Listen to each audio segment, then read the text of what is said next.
We live in an age that confuses exposure with comprehension, where the mere act of encountering information is mistaken for the act of thinking itself. Never before has society had such immediate access to facts, explanations, summaries, and opinions. Yet never has genuine understanding been so rare. Information now moves faster than reflection can keep up, and the mind adapts by skimming instead of absorbing, reacting instead of examining. The result is a dangerous illusion. People feel informed, even intelligent, without having engaged in the slow, uncomfortable labor that real thought requires. Knowing the headline replaces knowing the argument. Repeating the conclusion replaces understanding the reasoning. And familiarity with terms creates the false confidence of mastery.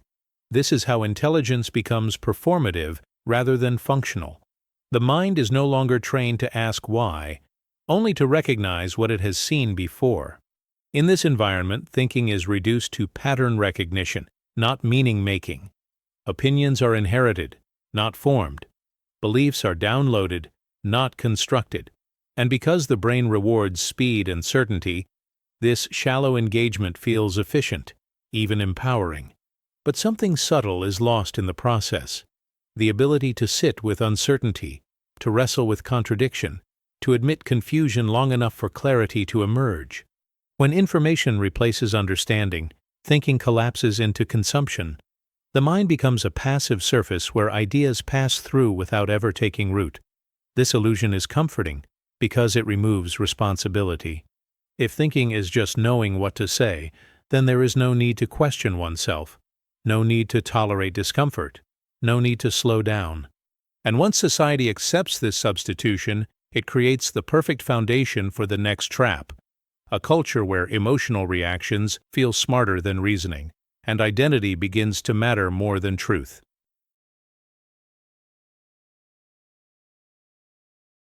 As genuine understanding erodes, something else rushes in to fill the gap, and that something is emotion. When thinking becomes shallow, feelings step in as a substitute for judgment, offering instant certainty without the burden of analysis.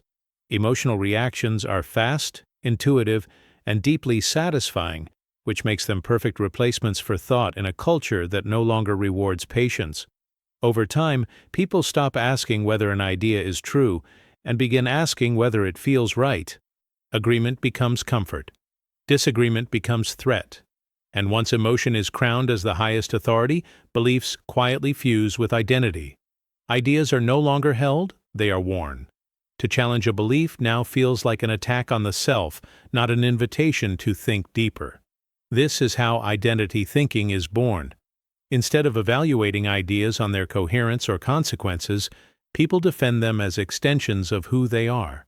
Reason is no longer a tool for discovery but a weapon used after the fact, deployed only to justify what the heart has already decided. Emotional shortcuts thrive in this environment because they offer moral clarity without intellectual effort. Anger feels like conviction.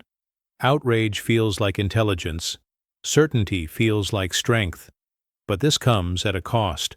Once identity takes over, curiosity becomes dangerous, and doubt feels like betrayal.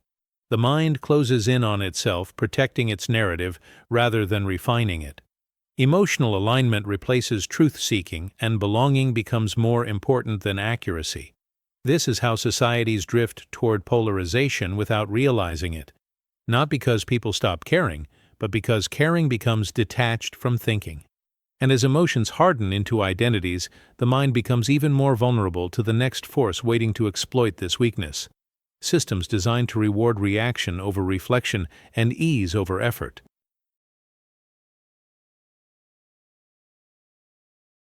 Once emotion replaces understanding and identity replaces inquiry, the mind becomes predictable, and anything predictable can be engineered.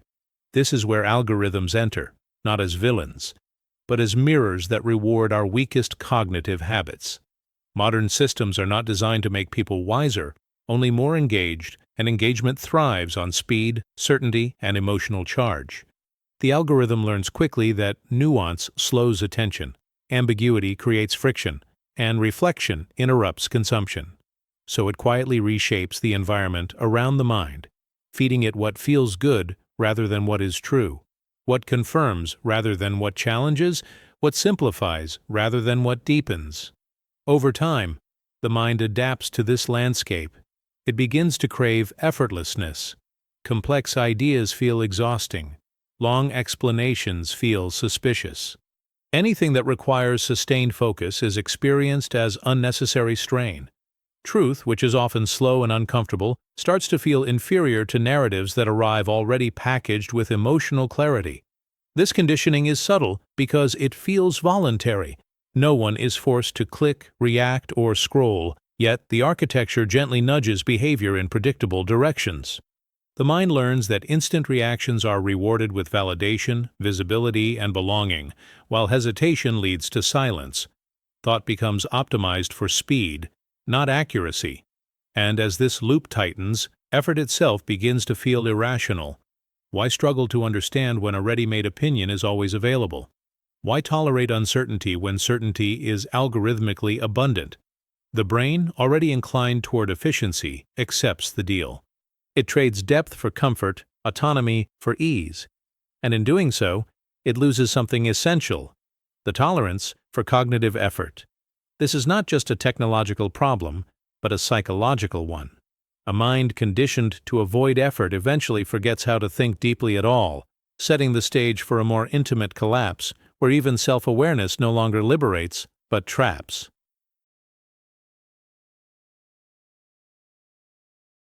As the mind grows accustomed to reacting instead of reasoning, a strange inversion occurs. Self-awareness, once a path to clarity, becomes another layer of noise. People begin to watch themselves think more than they actually think. Every thought is analyzed, every reaction scrutinized, every belief dissected, yet nothing truly moves forward. Reflection no longer leads to insight, only to loops. The mind becomes a surveillance system pointed inward, endlessly monitoring its own activity without the courage to intervene. This is the collapse of metacognition, where awareness loses its grounding in action. Instead of guiding behavior, it freezes it. The individual knows more terms, more concepts, more explanations than ever before, yet feels increasingly incapable of making decisions, holding convictions, or acting with confidence. Doubt multiplies without resolution. Insight replaces experience. Understanding becomes theoretical, detached from lived reality. In this state, thinking feels productive while life remains untouched. The mind confuses observation with progress, commentary with wisdom. This paralysis is comforting in a subtle way because it avoids risk. Acting means being wrong in public. Acting means committing to a path without perfect certainty. And a culture trained to fear discomfort finds refuge in endless analysis. But a mind that never moves eventually turns against itself. It loses trust in its own instincts and begins outsourcing judgment to external systems, trends, or consensus. Self-awareness without grounding becomes self-doubt, and introspection without limits becomes rumination. At this stage, the individual is no longer fully controlled by external forces because the work is already done. The system no longer needs to suppress thought. The mind suppresses itself. And once this state becomes common, once paralysis is normalized, society quietly reaches a point where cognitive decline no longer feels like a problem, but like the natural order of things.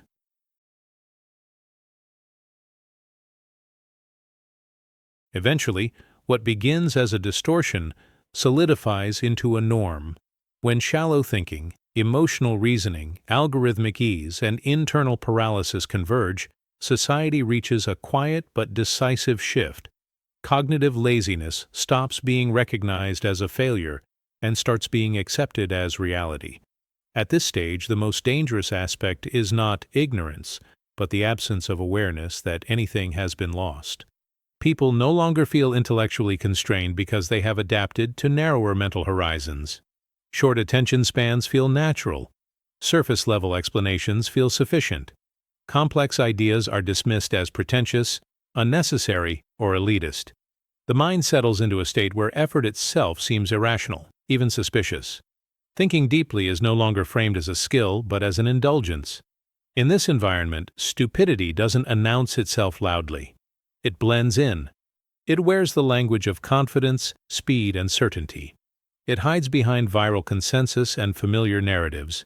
Because everyone is operating under the same constraints, there is no obvious contrast to reveal the decline.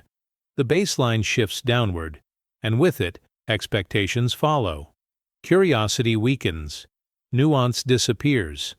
Intellectual humility is mistaken for weakness, while oversimplification is rewarded as clarity. And once this condition spreads widely enough, it becomes self-reinforcing. Systems adapt to the lowered standard. Media simplifies further. Education prioritizes compliance over depth. Public discourse favors reaction over reflection. The cost of thinking begins to outweigh its perceived benefits. What makes this trap so powerful is that it feels inevitable, not imposed, but inherited, not enforced, but normalized. And that is the final illusion. A society does not become intellectually diminished because it lacks intelligence, but because it slowly abandons the habits that make intelligence possible. When effort fades, depth vanishes with it. And when depth disappears, the decline no longer looks like a collapse. It looks like common sense.